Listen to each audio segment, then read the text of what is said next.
Hello everyone, welcome again. जैसा कि आप सभी को पता होगा कि कल आपके पीएचडी मिड टर्म एग्ज़ाम ख़त्म हो गए हैं।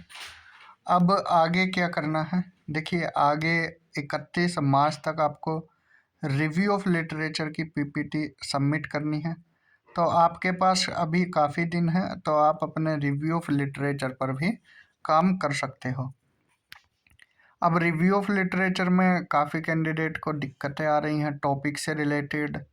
ठीक है, कि टॉपिक क्या चूज़ करें, या फिर उनकी दिक्कत आ रही है कि सर अभी अगर हम रिव्यू ऑफ लिटरेचर में जो टॉपिक लेंगे क्या वही फाइनल होगा।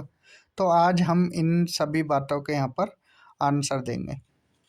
ठीक है, तो देखिए, अगर टॉपिक चूज़ नहीं हुआ है तो अब टाइम कम है, तो आप अपना टॉपिक चूज़ कर लीजिए और अपने रिव्यू ऑफ लिटरेचर पर काम कीजिए। ठीक है, अगर आपने टॉपिक अब ले लिया तो आगे चेंज कर सकते हैं। ध्यान रखना, अगर सिनॉप्सिस में एक बार अप्रूव हो गया टॉपिक तो फिर फाइनल टॉपिक वही माना जाएगा, फिर चेंज नहीं कर पाओगे आप।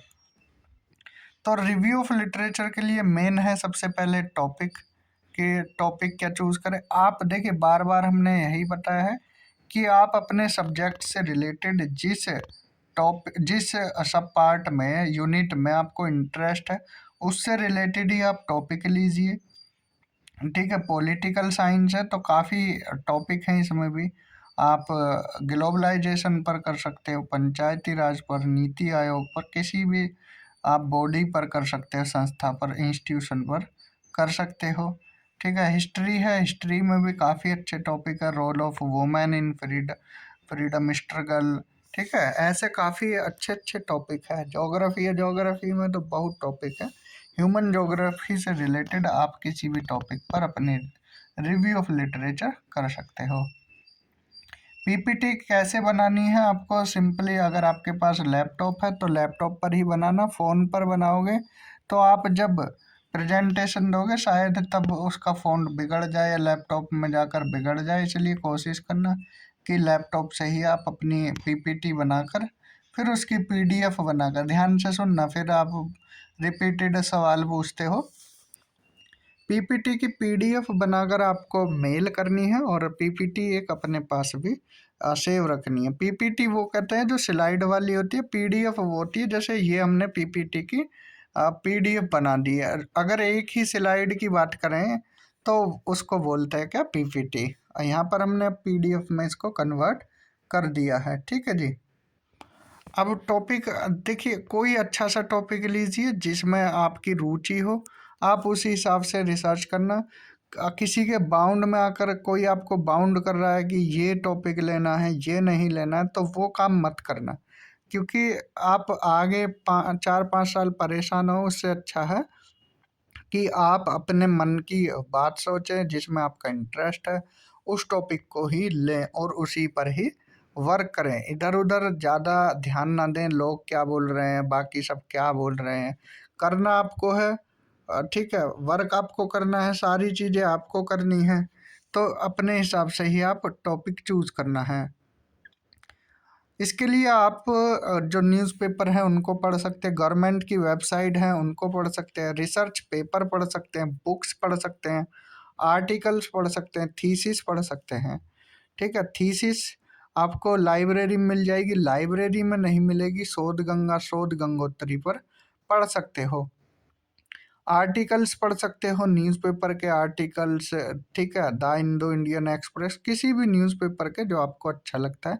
अगर हिंदी मीडियम है, हिंदी मीडियम में भी अच्छे अच्छे आर्टिकल आते हैं, उनको पढ़ सकते हो। इसके साथ साथ आप रिसर्च पेपर पढ़ सकते हो। ठीक है, रिसर्च पेपर काफ़ी आपको मिल जाएंगे।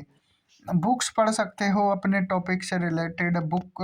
ठीक है, जो बुक रिव्यू है वो लिटरेचर, रिव्यू ऑफ लिटरेचर में ही आता है। इस पर हमने एक सेपरेट वीडियो भी बनाई हुई है, आप उसको देख सकते हो। ठीक है, तो आप इन सोर्सेज का यूज़ कर सकते हो। अब एक और बात कि सर रिव्यू ऑफ लिटरेचर में क्या प्राइमरी डेटा का, बिल्कुल नहीं होता है भैया। रिव्यू ऑफ लिटरेचर का मतलब ही वही है कि जो पहले से लिटरेचर है उसका रिव्यू करना। यहाँ प्राइमरी डेटा वगैरह का कोई रोल नहीं है। ठीक है, तो रिव्यू ऑफ लिटरेचर और जो पुरानी रिसर्च है, पुरानी थीसिस हैं, उनमें क्या गैप्स रहे हैं, बस उनको ढूंढना है। मैथडोलॉजी कभी लिखी नहीं जाती है रिव्यू ऑफ लिटरेचर में।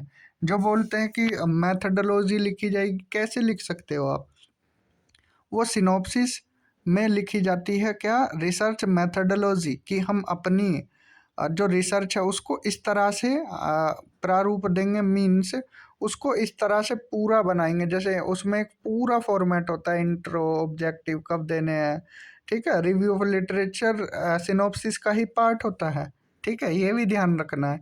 तो रिव्यू ऑफ लिटरेचर में कोई फॉर्मेट ज़्यादा नहीं होता है, सिंपली आपको इंट्रोडक्शन लिखना होता है, उसके बाद जो आपने पढ़ा है उसको संक्षिप्त रूप में लिख देना है, ठीक है।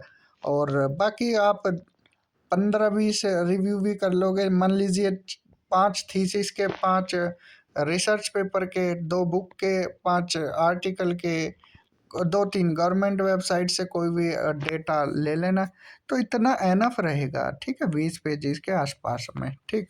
तो आप इसको अच्छे से कर सकते हो।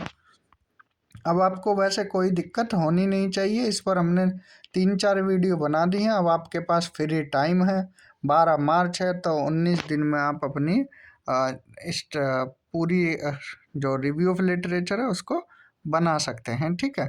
और बाकी वैसे कोई दिक्कत नहीं होनी चाहिए, कोई दिक्कत होगी तो कमेंट सेक्शन में आप बता देना। तो इस वीडियो में इतना ही। बाकी हैप्पी होली आप सभी। देखिए, होली पर अपनी पढ़ाई भी करना और ये फेस्टिवल को एंजॉय भी करना, सारे काम करने चाहिए। ये नहीं कि पढ़ाई कर रहे हो तो फेस्टिवल को भूल जाओ, या फेस्टिवल की आड़ में पढ़ाई को ही भूल जाओ। मैनेज करना सीखिए कि आप कैसे टाइम को मैनेज कर सकते हो। परिवार को भी टाइम दीजिए, ठीक है, स्टडी को भी दीजिए, फेस्टिवल को भी दीजिए, जो आपके सगे संबंधी हैं उनको भी टाइम दीजिए, ठीक है, जो आपके मित्रगण हैं उनको भी दीजिए, ठीक। कोचिंग करते हो तो पढ़ाइए, खुद भी पढ़िए, ठीक। एक साथ 7-8 काम हैंडल हो सकते हैं, ठीक है। तो इसका उदाहरण हम खुद ही हैं, कैसे टाइम को मैनेज करते हैं वो अच्छे से आना चाहिए, कि टाइम को कैसे मैनेज करना है, कैसे यूटिलाइज करना है। बाकी इस वीडियो में इतना ही, मिलते हैं किसी और वीडियो में और टॉपिक के साथ। Thank you once again, happy Holi.